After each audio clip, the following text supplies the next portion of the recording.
The Foundation and Manifesto of Futurism. We had stayed up all night, my friends and I, under hanging mosque lamps with domes of filigreed brass, domes starred like our spirits, shining like them with the prisoned radiance of electric hearts. For hours we had trampled our atavistic ennui into rich oriental rugs, arguing up to the last confines of logic and blackening many reams of paper with our frenzied scribbling. An immense pride was buoying us up because we felt ourselves alone at that hour, alone, awake, and on our feet, like proud beacons or forward sentries against an army of hostile stars glaring down at us from their celestial encampments. Alone with stokers feeding the hellish fires of great ships, alone with the black specters who grope in the red-hot bellies of locomotives launched down their crazy courses, alone with drunkards reeling like wounded birds along the city walls. Suddenly we jumped, hearing a mighty noise of the huge double-decker trams that rumbled by outside, ablaze with colored lights like villages on holiday suddenly struck and uprooted by the flooding Po and dragged over walls, falls and through gorges to the sea. Then the silence deepened. But as we listened to the old canal muttering its feeble prayers, and the creaking bones of sickly palaces above their damp green beards, under the windows we suddenly heard the famished roar of automobiles. "Let's go," I said. "Friends away. Let's go. Mythology and the mystic ideal are defeated at last. We are about to see the centaur's birth, and soon after, the first flight of angels. We must shake the gates of life, test the bolts and hinges. Let's go. Look, there, on the earth, the very first dawn. There's nothing to match the splendor of the sun's red sword, slashing for the first time through our millennial gloom." We went up to the three snorting beasts, to lay amorous hands on their torrid breasts. I stretched out on my car like a corpse on its bier, but revived at once under the steering wheel, a guillotine blade that threatened my stomach. The raging broom of madness swept us out of ourselves and drove us through streets as rough and deep as beds of torrents. Here and there, sick lamplight through the window glass taught us to distrust the deceitful mathematics of our perishing eyes. I cried, the scent alone is enough for our beasts." And like young lions we ran after death, its dark pelt blotched with pale crosses as it escaped down the vast violet living and throbbing sky. But we had no ideal mistress raising her divine form to the clouds, nor any cruel queen to whom to offer our bodies, twisted like Byzantine rings. There was nothing to make us wish for death, unless the wish to be free at last from the weight of our courage. And on we raced, hurling watchdogs against doorsteps, curling them under our burning tires like collars under a flat iron. Death, domesticated, met me at every turn, gracefully holding out a paw, or once in a while hunkering down, making velvety caressing eyes at me from every puddle. Let's break out of the horrible shell of wisdom and throw ourselves like pride-ripened fruit into the wide contorted mouth of the wind.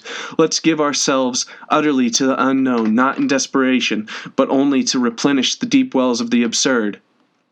The words were scarcely out of my mouth when I spun my car around with the frenzy of a dog trying to bite its tail, and there suddenly were two cyclists coming towards me, shaking their fists, wobbling like two equally convinced but nevertheless contradictory arguments. Their stupid dilemma was blocking my way. Damn! Ouch! I stopped short, and to my disgust rolled over into a ditch with my wheels in the air. Oh, maternal ditch, almost full of muddy water. Fair factory drain. I gulped down your nourishing sludge, and I remembered the blessed black breast of my Sudanese nurse. When I came up, torn, filthy, and stinking, from under the capsized car, I felt the white-hot iron of joy deliciously pass through my heart. A crowd of fishermen with handlines and gouty naturalists were already swarming around the prodigy. With patient, loving care, those people rigged a tall derrick and iron grapnels to fish out my car like a big beached shark.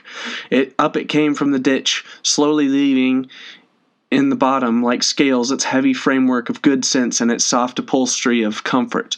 They thought it was dead, my beautiful shark, but a caress from me was enough to revive it, and there it was, alive again, running on its powerful fins.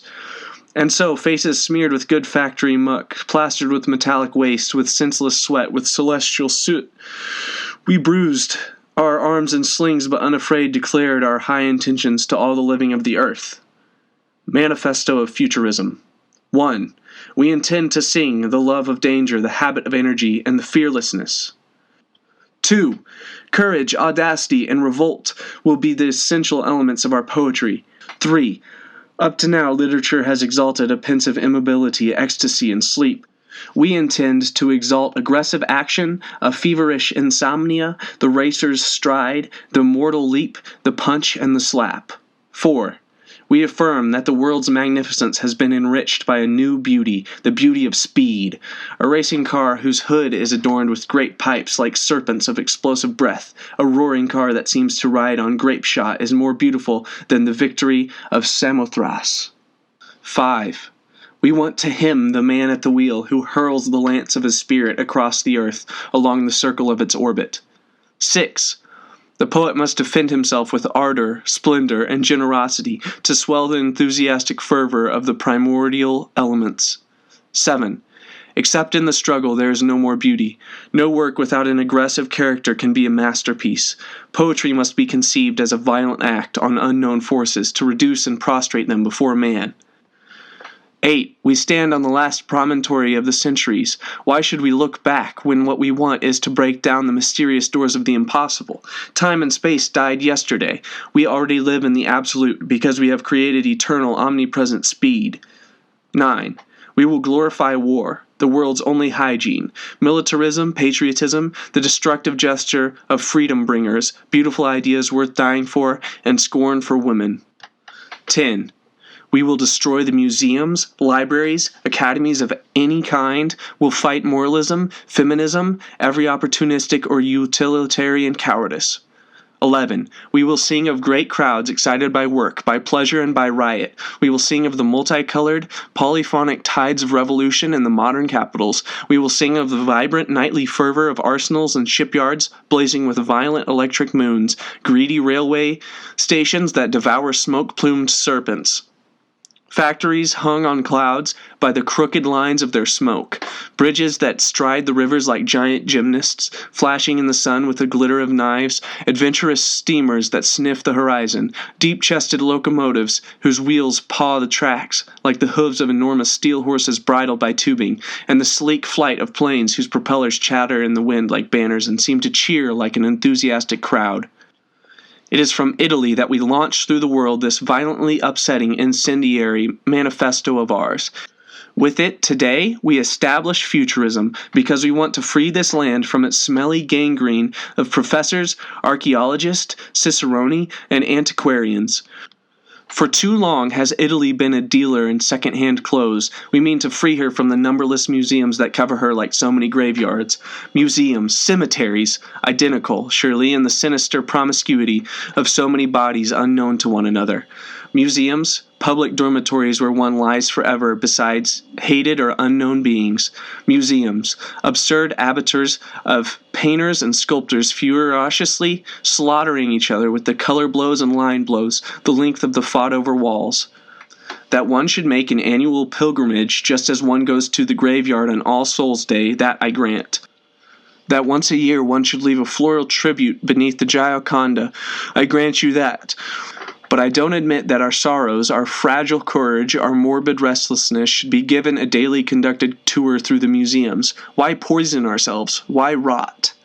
And what is there to see in an old picture except the laborious contortions of an artist throwing himself against the barriers that thwart his desire to express his dream completely? Admiring an old picture is the same as pouring our sensibility into a funerary urn instead of hurling it far off in the violent spasms of action and creation. Do you, then, wish to waste all your best powers in this eternal and futile worship of the past, from which you emerge fatally exhausted, shrunken, and beaten down? In truth, I tell you that daily visits to museums, libraries, and academies, cemeteries and empty exertion, cavalries of crucified dreams, registries of aborted beings, are for artists as damaging as the prolonged supervision by parents of certain young people, drunk with their talent and their ambitious wills. When the future is barred to them, the admirable past may be a solace for the ills of the moribund, the sickly, the prisoner, but we want no part of it, the past. We want young and strong futurists. So let them come, the gay incendiaries with charred fingers. Here they are, come! Set fire to the library shelves, turn aside the canals to flood the museums. Oh, the joy of seeing the glorious old canvases bobbing adrift on those waters, discolored and shredded. Take up your pickaxes, your axes and hammers, and wreck the venerable cities pitilessly. The oldest of us is 30, so we have at least a decade for finishing our work. When we are 40, other younger and stronger men will probably throw us in the wastebasket like useless manuscripts. We want it to happen. They will come against us, our successors, will come from far away, from every quarter, dancing to the winged cadence of their first songs, flexing the hooked claws of predators, sniffing dog-like at the academy doors the strong odor of our decaying minds which will already have been promised to the literary catacombs. But we won't be there. At last they'll find us one winter's night in open country beneath a sad roof, drummed by a monotonous rain. They will see us crouched beside our trembling aeroplanes in the act of warming our hands to the poor little blaze that our books of today will give out when they take fire from the flight of our images. They'll storm around us, panting with scorn and anguish, and all of them, exasperated by our proud daring, will hurtle to us, driven by a hatred the more implacable and the more their hearts will be drunk with love and admiration for us. Injustice, strong and sane, will break out radiantly in their eyes. Art, in fact, can be nothing but violence, cruelty, and injustice. The oldest of us is 30. Even so, we have already scattered treasures, 1,000 treasures of force, love, courage, astuteness, and raw willpower, have thrown them impatiently away with fury, carelessly, unhesitatingly, breathless and unresting. Look at us. We are still untired. Our hearts know no weariness because they are fed with fire, hatred, and speed. Does that amaze you? It should, because you can never remember having lived.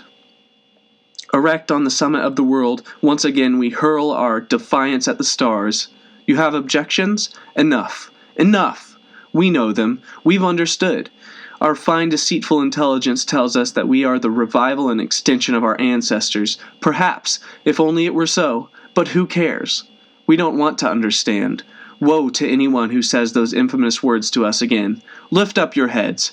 Erect on the summit of the world, once again, we hurl our defiance to the stars.